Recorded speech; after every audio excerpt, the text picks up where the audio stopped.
ওয়ালাইকুম রহমতুল্লাহি ওয়া বারাকাতুহু আলহামদুলিল্লাহ ওয়া সাল্লাতু ওয়াসসালামু আলা মান লা নাবিয়্যা বা'দাহু আউযুবিল্লাহি মিনাশ শাইতানির রাজিম বিসমিল্লাহির রহমানির রহিম বাবু মান সাল্লা ওয়া কুদ্দা আমাহু তা আন-নূরুন আও নাআরুন আও শাইউন মিম্মা ইউবাআদু ফাআরাদা বিহিল্লাহ।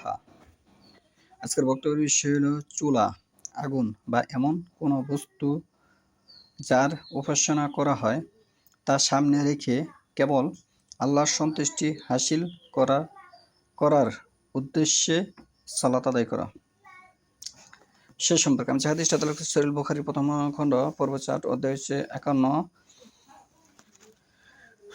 জুহরি রাদিয়াল্লাহু বলেন, আমাকে আনাস রাদিয়াল্লাহু জানিয়েছেন, নবী সাল্লাল্লাহু বলেছেন, আমাদের সামনে আগুন জাহান্নাম পেশ করা হলো, তখন আমি সালাতে ছিলাম।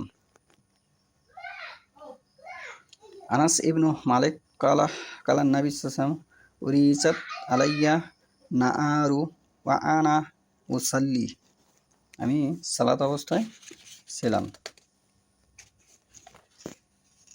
হাদিস নম্বর সহিহ বুখারী প্রথম খণ্ড ৪৩১।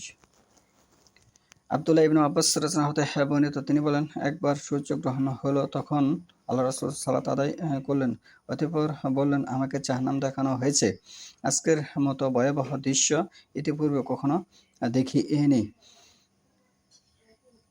আন মালিক আন যায়েদ ইবনু আসসালাম আন তাই ইবনু ইয়াসির আন আব্দুল্লাহ ইবনু আব্বাস কালা ইন খাসাফাত শামসু ফাসাল্লা রাসূলুল্লাহি সাল্লাল্লাহু আলাইহি ওয়াসাল্লাম সুম্মা কালা উরিতু নাআর ফালাম আরা মান জারান কাল ইয়াউমি কাত্তু আফসাআ